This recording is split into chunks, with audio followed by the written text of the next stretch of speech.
I guess watching a video Waldorf Nation put out yesterday, just a running down the news, and he's talking about shit. He's talking about a guy in Massachusetts that hung up a Trump sign on live power line wires. Police looking for him,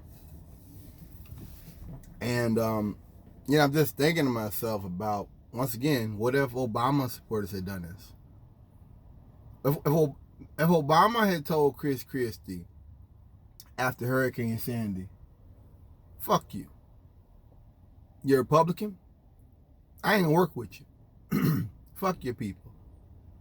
That would have destroyed him. Trump has done that with the wildfires in California. I mean, I think he had to back off on him. Just that idea that I'm just not going to help people who are Democrats because they're not going to vote for me. Like, I don't understand that. Then, what if Obama had struck back at Mitch McConnell? What if Obama had, because look, man, every movement has radicals. Every movement. Back in Nixon, he had the hard hat riots. Every movement's got that. You've got the angry people in the streets who, are mad. You have people who are angry out here in the rural area who are looking for a reason to start civil war. They're living in a world that's changing. They don't understand it. They don't want to understand it. So it's very easy to get them to go to violence. Trump has used this instead of doing what a responsible politician is supposed to do and, hey, calm it down, cool it down. Now I think it's so bad now with these governors being put under threat that I'm not sure Trump could stop this if he wanted to. That's how far we've gone. I'm serious. Even if Trump said, you know what, we have to calm this down, couldn't do it. The dogs are loose. You know what I mean? Once the dogs are loose, they go anywhere. Dogs might go 20 miles down the road. Look, I just think that personally,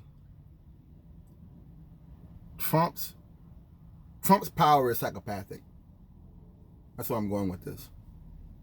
I think that the American political system is meant to be governed by people who have a wise counsel, who are of, a proper standing and a conceptual prowess of what they believe and what they want to do. Trump is none of that. Trump is a fascist and a carnival barker, and he got where he got by making white people hate blacks and Hispanics and gay people and all that. Period. I did a video on this earlier. Trump got where he got off of outrage, but he can't control it now, which is kind of scary. It's a little bit terrifying. It's all I'm saying is I don't think that this system was designed to control a president that just doesn't care. And that's what I'm saying about Trump is I just don't think he cares. I think he cares about being prosecuted when he's out of office. But I think like okay, the average person doesn't want to get debt. Why? Because if you get debt, it ruins your credit, right? And it makes you look bad and stuff. The average person doesn't want to, do certain things because it makes you look bad. I don't think Trump has those notions, those fears. They're not really fears, but they're concerns. I don't think Trump has those. And I think that gives him power in a dangerous kind of way. In a really dangerous kind of way. Because it's kind of like a police. It's kind of like if the police were trying to investigate somebody who's suicidal. And they're, like they're willing to die. If you're dealing with someone like that, you can't reason with them. Because they're just going to try to take out as many of you as they can. That's what Trump is. He doesn't care. And I mean, maybe this is all, basic information, basic knowledge. But to me, this, for one thing, I've been thinking about it. For one thing, after Trump, I don't think the executive office should have this much power. Let's start there.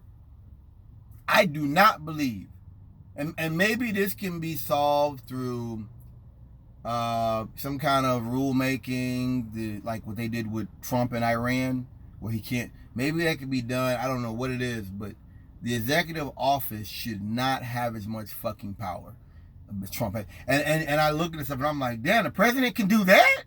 Yes, a lot of times I'm like, well, no. This has to stop. You can't have a president that does nothing about a pandemic for 3 months and then calls it a Democrat hoax, and then says the Chinese hoax, and Democrats want to ruin the economy because they want to take up precautions. This was back in May. Yeah. This is back in May and June he was talking like this, very early on. It wasn't early on, but it's early on to where we were aware of it. Yeah, I think and this, even if Bernie had gotten elected, I would say this: the executive office should not have this much power. Just unilaterally say, you know what, we're pulling out of the WHO. You know what, we're just not gonna do business with the International Criminal Court and threaten them and sanction them. That should not be done. That was wrong. That was wrong. That was wrong. And it shows you this is an America that is really off on their own. Well, it's an America that values the international system as long as it benefits them. That's the point. That's it. As long as the British, the Germans, they're helping us when we go to war, that's cool. Whatever. We'll go to the UN. As long as it's war, or as long as it's something we want to do, we're okay with it. But if it's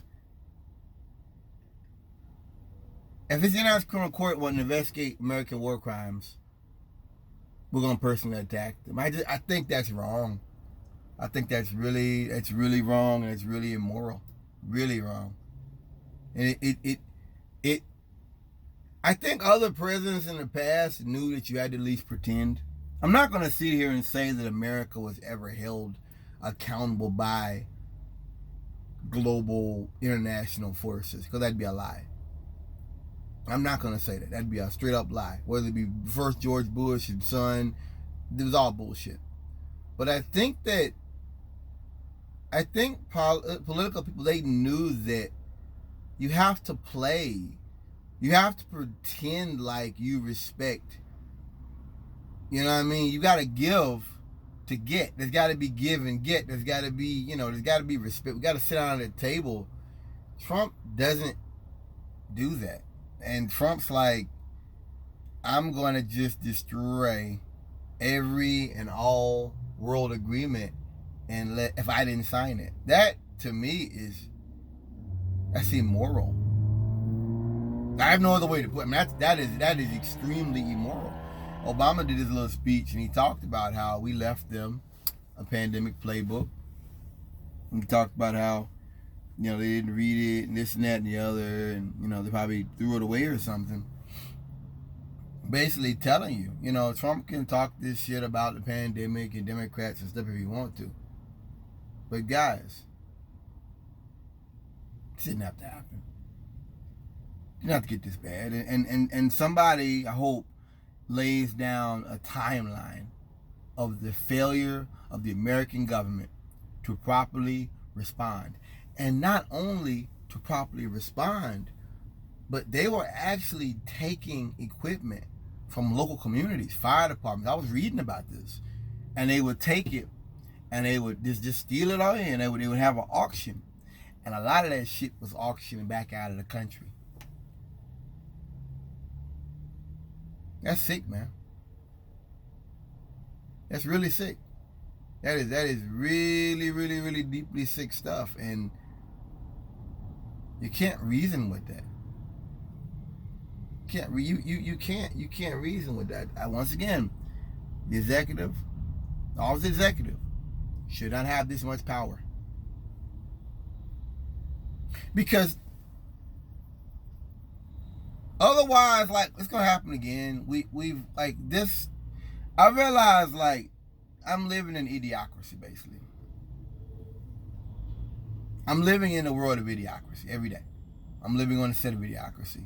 And what I mean by that is people who think it's funny to make fun of experts. They think that Dr. Fauci went to college to fool some rednecks. The man's got multiple degrees. And he's doing all this to fool some rednecks and hurt the economy and make Trump look bad. This man's been in public health for more than 30 years. Never had a problem no other presidents but Trump. I wonder why that is. I wonder why that is. I just think that I'm not going to say Trump is a psychopath. I don't like to engage in emotional stuff when I'm talking about these matters. I don't like to do that. I don't like to use euphemisms and dramatize like my dad. I don't like to do that. If I thought he was a sociopath, I'd say it. If I thought he was a psychopath, I'd say it. He's just, he uses the tools of fascism. He uses the tools of Nixon, of Bull Connor, of William Heatley, of people like that. He uses the tools. He used the tactics of racists. I'm not sure he's even a Republican when it comes down to it. I think that Trump is another example of, hey, what are you? Are you black? Are you gay? Are you Hispanic? Or are you a wealthy person? What are you? You know what I mean? What defines you? Does this define you?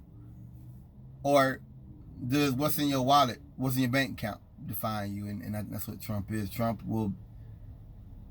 I think the fact that Republicans' lives are being put in danger, the governor of Ohio's life being put in danger, is an example of that.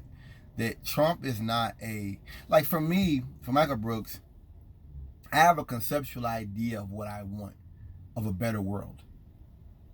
And it's certainly not a world of political violence. It's not a world where I would be pushing political violence. One thing I realized, with Trump is that these people, all they do is run around calling people gay and everyone's come take their guns. Those kind of people can't be reasoned with.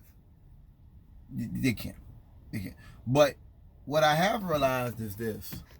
What Trump is doing puts his own folks' lives in danger. He doesn't care. He has no qualms about it. He's on a slash and burn thing. He doesn't care. And I it just gets me that Republicans don't see that hey, this has gone too far. Now you're trying to even kill Republican governors. They talk about Black Lives Matter, but then you have like 3 cases of trying to kidnap state officials in a week. Come on, white folks. Like, do you see what's happening here? You are destroying piece and parcel your own society. Stop BLM doing that.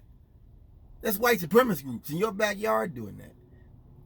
If Trump is reelected, to me, that basically means that's what they want. They want a fragmented society. They want a society where it's brother against brother. Peace.